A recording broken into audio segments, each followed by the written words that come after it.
मेरे 9 महीनों के प्रेग्नेंट होने के बाद भी मेरे पति को बस एक ही चीज करनी थी। तुम इस धड़कन को अच्छे से महसूस कर सकती हो जान।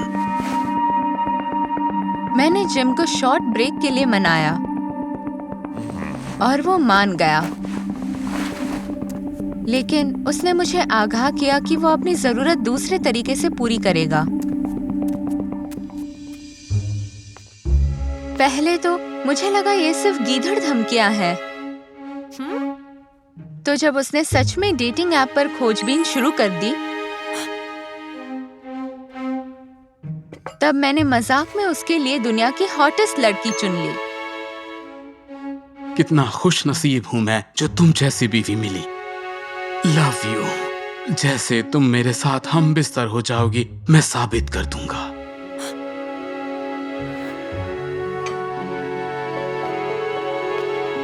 जब जिम ने सच में उसके साथ मिलना तय किया, तब मुझे एहसास हुआ कि ये कोई मजाक नहीं चल रहा। उसने कानूनन मुझे धोखा देने का फैसला किया है।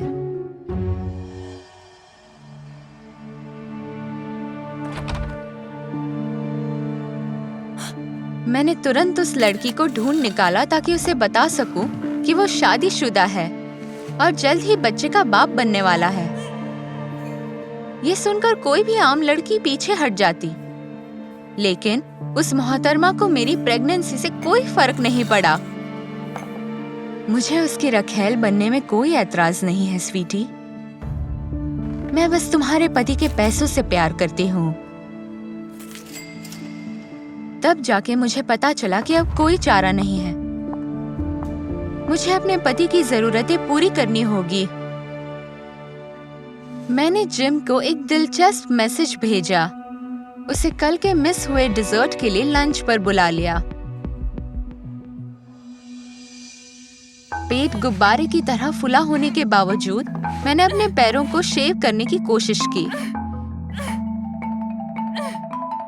और जैसे तैसे करके कमसीन लॉन्जरी भी पहन ली।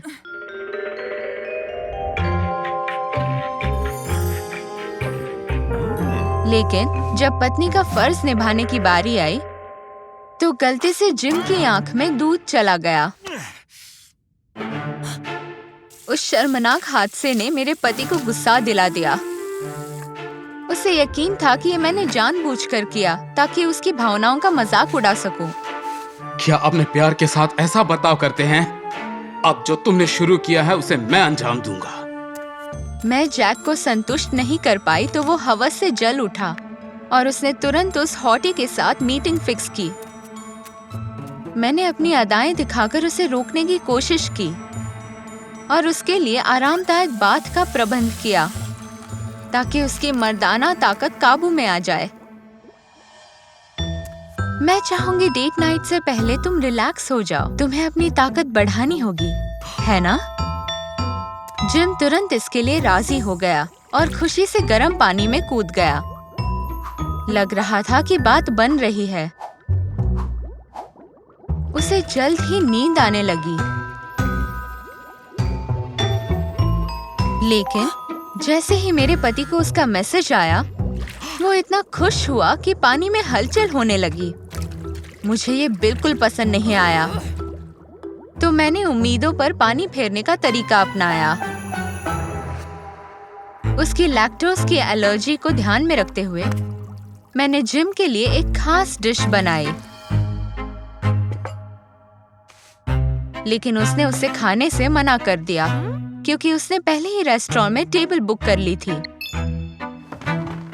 हाँ नहीं, मेरा इंतजार मत करना। मुझे नहीं लगता कि मैं सुबह तक वापस आऊंगा। उसके इस धोखे से परिवार बिखर सकता है ये सोचकर मैंने जल्दी से उसका पीछा किया और चुपचाप उस रेस्टोरेंट में चली गई। वहाँ मैंने शिकारी को ताक लगाए बैठे देखा। उसे देखकर लग रहा था कि वो सब कुछ छीनने आई है, मेरे पति की आखिरी बची कौड़ी भी। जिम इतना भोला था कि उसे उसके इरादे नजर नहीं आए। वो तो उसके शरीर के हर इंच को ताड़ने में लगा था। उम्मीद है तुम्हें फर्स्ट एड देना आता होगा। क्योंकि तुम्हें देखते ही मेरी धड़कनें रुक गई हैं। मेरे कानों पर यकीन नहीं हो रहा था। ये वही लाइन थी जो जैक ने हमारी पहली डेट पर कही थी। क्या तुम्हारी बीवी को नहीं आता? मैंने उसे देखा है, वो बहुत सुंदर है। सुंदर? मजाक कर रही हो क्या? वो मोटी तो दरवाजे से भी बाहर नहीं निकल सकती। मोटी? वो उस औरत को मोटी कह रहा था जिसके पेट में उसका बच्चा है। जिम की बातों ने मुझे ठेस पहुंचाई और स्ट्रेस की वजह से मेरा वाटर ब्रेक हो गया। उस पल मुझे बहुत शांति महसूस हुई। मैंने कर दिखाया। मुझे उम्मीद थी कि जिम मुझे अस्पताल ले जाएगा और बच्चे के जन्म के बाद उसे जो चाहिए था वो मैं उसे दे सकती हूँ। जब मैं मेरे पति के सामने गई और उसे ये खुशखबर सुनाई तो वो मेरे इतना उत्साहित नहीं हुआ। उसके बजाय जिम ने टैक्सी बुलाई और गुस्से से मुझे कहा कि 9 महीने की प्रेग्नेंट होकर भी जासूसी करना कितनी बुरी चीज है। अब तुम अस्पताल जाकर मेरे बच्चे को जन्म दो, तब तक मैं यहाँ रुककर मेरी डेट को खत्म करता हूँ। तो मैं चली गई, अकेली, पति के सहारे के बिना, क्योंकि उसे उस रखेल के साथ गुलछर्रे उड़ाने थे।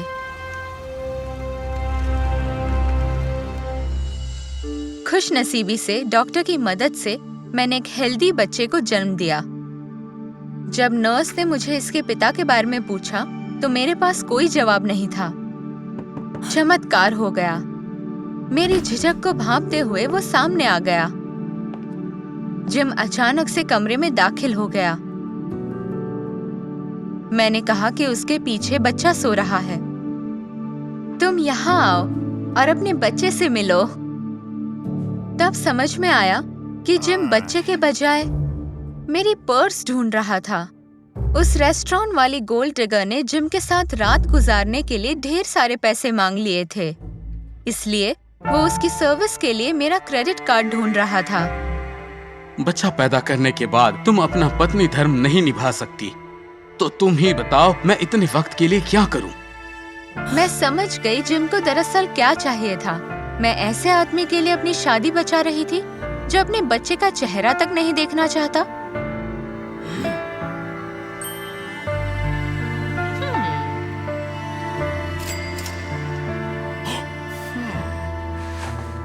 मैंने जिम के अपार्टमेंट की चाबी ले ली और उसे उस रखेल के पास जाने को कहा।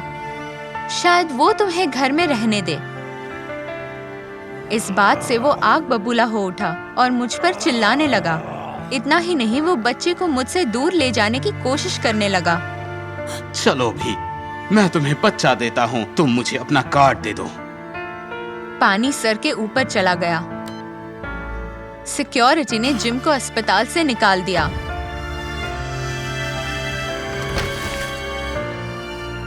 यकीनन उस ऐप वाली लड़की ने उसे घर में नहीं लिया। जैसे ही मैं अस्पताल से डिस्चार्ज हुई, वो एक बड़ा सा गुलदस्ता लेकर और ढेर सारी माफी लेकर मुझे लेने आ गया, लेकिन मैंने उसमें से कुछ भी नहीं लिया। आखिरकार जिंदगी में पहली बार मैं खुद की इज्जत करने लगी थी। अगर कोई बार बार तुम पर कीचड़ उछाल रहा हो तो तुम्हें अपना रास्ता बदल लेना चाहिए।